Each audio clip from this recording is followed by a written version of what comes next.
দীপালি, নয়না, রিনা, ফুলকি এবং তুলিকা তাদের মা প্রিয়াঙ্কা দেবীর সঙ্গে এক গ্রামে বাস করে। আর তারা 5 বোন এখন বয়সে ছোট ছিল। আর তাদের মা অনেক কষ্ট করে নিজেদের সংসার চালাতো। আসলে প্রিয়াঙ্কা দেবীর স্বামী ছিল না। কয়েক মাস আগেই তার স্বামী মারা যায়। প্রিয়াঙ্কা দেবীর স্বামী সবজি বিক্রি করার কাজ করত। আর সকাল হলেই সে প্রত্যেক দিন ঠেলাগাড়ি নিয়ে সবজি বিক্রি করতে বেরিয়ে যেত। কিন্তু একদিন হঠাৎই সবজি বিক্রি করতে গিয়ে তার অ্যাক্সিডেন্ট হয়। এর ফলে সে খুব তাড়াতাড়ি পৃথিবী থেকে বিদায় নেয়। আর স্বামী মারা যাওয়ার পর থেকে প্রিয়াঙ্কা দেবী তার 5 মেয়েকে নিয়ে দিন কাটায়। একদিন, এই দীপালি, নয়না, রিনা, তোরা তোদের ছোট 2 বোনের খেয়াল রাখবি কেমন? আমি সবজি বিক্রি করতে যাচ্ছি। আমি যতক্ষণ না আসি তোরা বাড়িতেই থাকবি। আর তা না হলে বাড়ির সামনে মাঠে খেলাধুলা করবি, অন্য কোথাও যাবি না, ঠিক আছে? আচ্ছা মা, ঠিক আছে, আমরা এখানেই থাকবো আর এখানেই খেলাধুলা করব। তুমি যতক্ষণ না আসবে আমরা কোথাও যাব না। এই শুনে প্রিয়াঙ্কা দেবী তখনই সবজির ঠেলাগাড়ি নিয়ে বাড়ি থেকে বেরিয়ে পড়ে। আর অন্যদিকে 5 বোন খেলাধুলা করতে শুরু করে। কিন্তু এমন সময় সেখানে তাদের 2 বন্ধু পিন্টু এবং বিট্টু আসে। আর তাদের দুজনের কাছে সাইকেল থাকে, যা দেখে 5 বোনেরও খুবই সাইকেল চাপার ইচ্ছা হয়।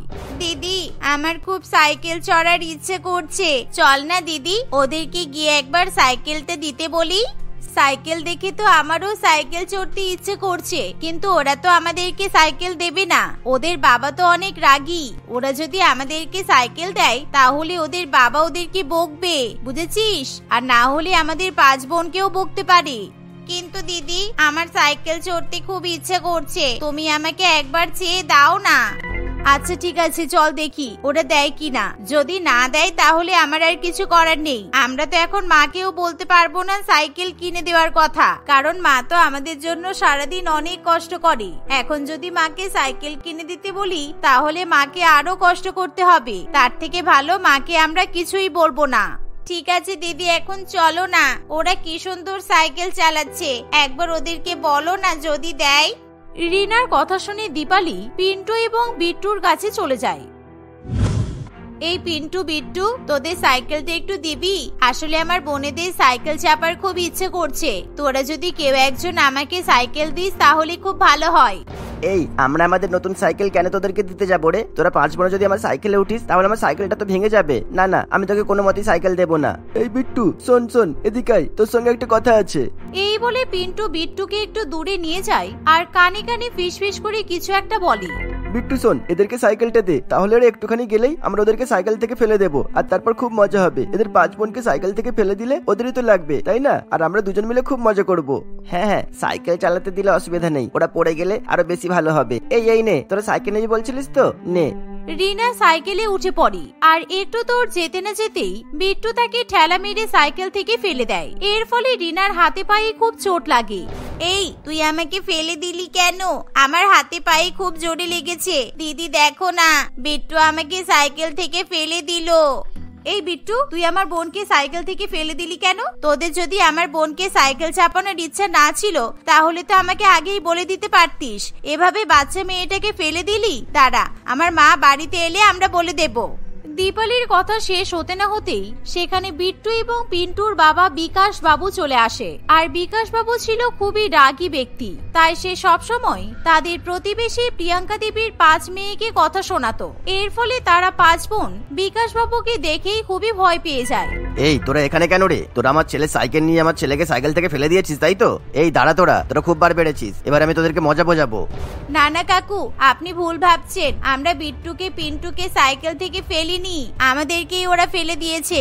আসলে রিনা আমার বোন একটু সাইকেল চাপতে চেয়েছিল, কিন্তু ওরা ইচ্ছে করে আমার বোনকে সাইকেল থেকে ফেলে দিয়েছে। এবার বলুন তো আমাদের দোষটা কোথায়? সম্পূর্ণ দোষ তো এদের। চুপ কর তোরা, তোদেরই সব দোষ। তোরা আমার 2 ছেলের থেকে নতুন সাইকেল কেন নিবি? আমাদের সাইকেলটা যদি খারাপ হয়ে যেত তাহলে তোর মা কিনে দিতে পারতো, নাকি তোর বাবা দিত? তোর মায়ের কাছে অত টাকা নেই যে নতুন সাইকেল কিনে দেবে। তাই আমার ছেলে সাইকেল নিয়ে তোরাই ভুল করেছিস। আর কোনোদিন আমার ছেলে সাইকেলের দিকে তাকাবিও না ভুল করে। এমন মান মারবো না, সারা জীবন মনে রাখবি। বিকাশ বাবুর কথা শুনে ভয় পেয়ে 5 বোন সেখান থেকে ছুটে বাড়িতে চলে যায়। কিন্তু সেদিন তারা 5 বোন প্রচন্ড পরিমাণে মন খারাপ করে থাকে। আর প্রিয়াঙ্কা দেবী বাড়িতে আসতে না আসতেই সে তার 5 মেয়েকে দেখে বুঝতে পারে যে 5 বোনের আজকে মন খারাপ। কিরে দীপালি, রিনা, ফুলকি, তোদের কি হয়েছে? মন খারাপ কেন তোদের? এরকম ভাবে চুপচাপ বসে আছিস যে? মা দেখো না, আমরা তো বাইরে খেলছিলাম আর তখন বিট্টু আর পিন্টু সাইকেল নিয়ে আমাদের সামনে এলো। আর ওদেরকে সাইকেল চালাতে দেখে রিনার সাইকেল চাপার খুব ইচ্ছে করছিল, তাই আমি ওদেরকে একটু রিনাকে সাইকেল চাপাতে বললাম। আর বিট্টু ইচ্ছে করে রিনাকে সাইকেল থেকে ধাক্কা মেরে ফেলে দিয়েছে। রিনার হাতে পায়ে চোট লেগেছে, কিন্তু তারপরও বিট্টু আর পিন্টুর বাবা আমাদেরকেই বকেছে। আমরা কি কোনো দোষ করেছি বলো? তোদেরই তো দোষ। তোরা কেন ওদের সাইকেলে চাপতে যাবি? তোরা তো জানিস ওরা কত বড় লোক, আর বড় লোকরা সবসময় এরকমই হয়। ওরা সবসময় গরিবদের অপমান করার জন্য এগিয়ে থাকে। আর বিকাশ বাবু তো একটু বেশিই বাড়াবাড়ি করে। আমার 5 মেয়েকে এভাবে অপমান করেছে। ঠিক আছে ছাড়, তোরা চিন্তা করিস না, বাদ দে এখন এসব। মা, আমারও সাইকেল চালানোর খুব ইচ্ছে করছে। ওরা তো আমাকে একটু সাইকেল চালাতেও দিল না। তুমি আমাকে একটা সাইকেল কিনে দেবে মা? এই রিনা, মা এখন সাইকেল কোথা থেকে পাবে? মা আগে টাকা জমাক, তারপর আমাদেরকে সাইকেল কিনে দেবে। হ্যাঁ মা, তুমি বরং আমাদের 5 বোনকে একটা সাইকেল কিনে দিও, কারণ এখান থেকে তো আমাদের স্কুলটা অনেকটাই দূরে আর আমাদেরকে হেঁটে হেঁটে যেতে হয়। তুমি যদি আমাদের জন্য একটা সাইকেল কিনে দাও, তাহলে আমরা 5 জনে সাইকেল করে স্কুলে যেতে পারবো। আর এখন তো আমার বোনেরা অনেক ছোট ছোট, একটা সাইকেলেই আমরা 5 জন বসতে পারবো। আচ্ছা আচ্ছা ঠিক আছে, আমি টাকা জমাতে পারলে নিশ্চয়ই তোদেরকে সাইকেল কিনে দেব। এখন তোরা মন খারাপ করিস না, আমি তোদের জন্য রান্না করছি, খেয়ে দিয়ে ঘুমিয়ে পড়বি। এভাবেই দিন কাটতে থাকে, কিন্তু প্রত্যেক দিনই তারা 5 বোন এখন মায়ের কাছে সাইকেল কেনার জন্য আবদার করতে থাকে। আর একদিন প্রিয়াঙ্কার বেশ ভালো পরিমাণে সবজি বিক্রি হয়, এর ফলে প্রিয়াঙ্কা অনেক টাকা ইনকাম করতে পারে। আজকে আমি এই টাকা নিয়ে আমার মেয়েদের জন্য একটা সাইকেল কিনে নিয়ে যাব। আমি তো 5 জনের জন্য আর 5টা আলাদা আলাদা সাইকেল কিনতে পারবো না, তবে একটা সাইকেল আজকে আমি কিনতেই পারবো। তাই আমি ওদের জন্য একটা সাইকেল কিনে নিয়ে যাব। ওই সাইকেলটা দেখে ওরা 5 জনে খুবই খুশি হবে, আর ওদেরকে খুশি দেখলেই আমি শান্তি পাবো। এই ভেবে প্রিয়াঙ্কা সাইকেলের দোকানে যায় আর তার 5 মেয়ের জন্য একটা সাইকেল নিয়ে বাড়িতে আসে। সেই সাইকেলটা দেখে 5 মেয়ে আনন্দে লাফিয়ে ওঠে। কিরে, কেমন হয়েছে বল? তোদের সাইকেলটা পছন্দ হয়েছে তো? বা মা, খুব সুন্দর, তুমি খুব সুন্দর সাইকেল কিনে এনেছো। সত্যি আমাদের খুব পছন্দ হয়েছে। হ্যাঁ মা, সত্যি অনেক সুন্দর। আর জানো তো মা, এই সাইকেলে করে এবার আমরা 5 বোন স্কুলে যাব। আচ্ছা মা, তুমি এত টাকা কোথায় পেলে? আরে বাবা, আজকে না আমি অনেক কাস্টমার পেয়েছি। আমার সব সবজি বিক্রি হয়ে গেছে, আর আজকাল তো সবজির অনেক দাম, সেই জন্য আমি ভালো টাকা ইনকাম করতে পেরেছি। এই শুনে 5 বোন প্রচন্ড পরিমাণে খুশি হয়। সেই দিনের পর থেকে 5 বোন সেই একটা সাইকেল নিয়ে স্কুলে যেতে শুরু করে। আর তাদেরকে দেখে পাড়া প্রতিবেশী সকলেই হাসি ঠাট্টা করে।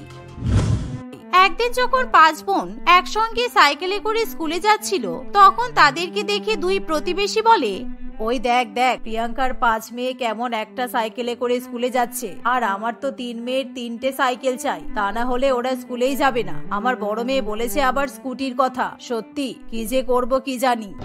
আর বলিস না, এই মেয়েগুলোকে নিয়ে আমি তো আর পারি না। আর প্রিয়াঙ্কাকে দেখ, নিজের 5টা মেয়ের জন্য 5টা আলাদা সাইকেল কিনে দিতে পারেনি বলে একটা সাইকেলেই কাজ চালিয়ে দিচ্ছে। এদেরকে দেখে সত্যি ভীষণ হাসি পাচ্ছে। একজন ঘাড়ের উপরে বসেছে, একজন পায়ের উপরে, কি একেবারে করছে যেন সাইকেল খেলা চলছে। ঠিকই বলেছিস, চল আমরা একদিন প্রিয়াঙ্কার কাছে গিয়ে এই কথাটা বলবো, আর প্রিয়াঙ্কার অপমানে মাথা কাটা যাবে। এদের 5 বোনকে দেখে আমার সত্যিই ভীষণ হাসি পাচ্ছে। একদিন জানিস কি হয়েছিল? আমার বাড়িতে একটু নুন কম পড়েছিল বলে আমি ওর বাড়িতে নুন চাইতে গিয়েছিলাম, আর ও আমাকে অনেক ছোট বড় কথা শুনিয়েছিল। ও আচ্ছা, এই ব্যাপার। তাহলে ঠিক আছে, একদিন আমরা দুজনে মিলে প্রিয়াঙ্কার কাছে গিয়ে ওকে আচ্ছা করে অপমান করে আসবো। এভাবে 2 প্রতিবেশী প্রিয়াঙ্কার 5 মেয়েকে নিয়ে অনেক হাসি ঠাট্টা করতে থাকে। এভাবেই প্রত্যেক দিনই 5 বোন যখন একটা সাইকেল নিয়ে স্কুলে যায়, তখন তাদেরকে নানান রকম কথা শুনতে হয়। কিন্তু তবুও তারা 5 বোন কোনো কথাতে পাত্তা দেয় না, কারণ তারা 5 বোনই নিজেদের মায়ের আর্থিক অবস্থার কথা খুব ভালো করেই জানতো। তাই তারা কখনোই নিজেদের মায়ের উপর চাপ সৃষ্টি করতে চাইতো না। এভাবে ধীরে ধীরে 5 বোন বড় হয়ে ওঠে, আর তাদের মায়েরও এখন বয়স হয়েছে। আমি এবার তোদের বিয়েটা দিতে পারলে অনেকটা চিন্তামুক্ত হব, কারণ তোরা 5 বোনেই বড় হয়ে গেছিস। এখনো পর্যন্ত আমি তোদের বিয়ে দিতে পারলাম না, শুধু খাওয়া দাওয়া ছাড়া তোদেরকে তো কিছুই দিতে পারি না। এবার অন্তত ভালো ভালো পরিবার দেখে তোদের বিয়ে দিতে হবে। মা, তুমি এখন আমাদের বিয়ের কথা কেন ভাবছো? আমি তো তোমাকে ছেড়ে কোথাও যাব না। শুধু আমি কেন, আমরা 5 বোন তোমাকে ছেড়ে কোথাও যাব না। আমরা যদি না থাকি, তুমি একা একা কিভাবে থাকবে? তোমার দেখাশোনা কে করবে? আরে একদিন না একদিন সবাইকেই তো শ্বশুর বাড়িতে যেতে হবে, আর তোদের 5 বোনকেও যেতে হবে। আর আমি একা একা থাকবো সেটা নিয়ে তোদেরকে ভাবনা চিন্তা করতে হবে না, উপরওয়ালা আছে তো, সব দিন কেটে যাবে। মা, আমরা ভাবনা চিন্তা করবো না তো কে করবে বলো? আর তাছাড়া মা জানো তো, আর আমি তো এখন অনেক ভালোভাবে সাইকেল চালানো শিখে গেছি। আমি আমার 4 বোনকে একসঙ্গে বসিয়েও সাইকেল চালাতে পারি। তাই আমি ভাবছি এই সাইকেলকেই যদি কোনো কাজে লাগানো যায়। দীপালির এমন কথা শেষ হতে না হতেই তখনই তারা একটা অ্যানাউন্সমেন্ট শুনতে পায়। শুনুন শুনুন শুনুন, ইনি হচ্ছেন শহরের একজন ধনী ব্যক্তি, আর এনার নাম হলো অজয় বাবু। আসলে অজয় বাবুর একটা খুব বড় সাইকেলের দোকান আছে, আর সেই দোকান থেকে সকলকেই সাইকেল দেওয়া হবে। কেননা অজয় বাবু একটা খেলা চালাচ্ছে, সেই খেলাতে যদি সকলে পার্টিসিপেট করতে চান তাহলে এখানে এসে যে নামটা লিখে দিয়ে যান, আর সাইকেল রেসে সাইকেল জিতে নিন। যে জিততে পারবে তাকে অজয় বাবু 5 লক্ষ টাকা দেবে, আর তার সাথে সাথে সাইকেলও দেবে। এই কথা শুনে তারা 5 বোন চটপট নিজেদের নাম লিখিয়ে দেয়। আর প্রিয়াঙ্কা দেবী প্রচন্ড পরিমাণে খুশি হয়, কারণ সে খুব ভালো করেই জানে তার 5 মেয়ে সাইকেল চালাতে একেবারে পটু। দেখতে দেখতে সেই প্রতিযোগিতার দিন এগিয়ে আসে, আর প্রিয়াঙ্কা দেবীর 5 মেয়ে আর সেই সাইকেল প্রতিযোগিতায় দীপালি জিতে যায়। আর অজয় বাবু সকলের সামনে দীপালিকে 5 লক্ষ টাকা দিয়ে পুরস্কৃত করে, আর তাকে একটা সাইকেলও উপহার দেয়। এর ফলে দীপালি এবং তার পরিবার প্রচন্ড পরিমাণে খুশি হয়। আর সেদিনই দীপালি এবং তার পরিবার গ্রাম ছেড়ে শহরে চলে যায়। সেই 5 লক্ষ টাকা দিয়ে দীপালি অনেকগুলো সাইকেল কিনে এক বড় সাইকেলের দোকান খোলে। আর এভাবেই ধীরে ধীরে সাইকেলের দোকান চালিয়ে তাদের আর্থিক সচ্ছলতা ফিরে আসে।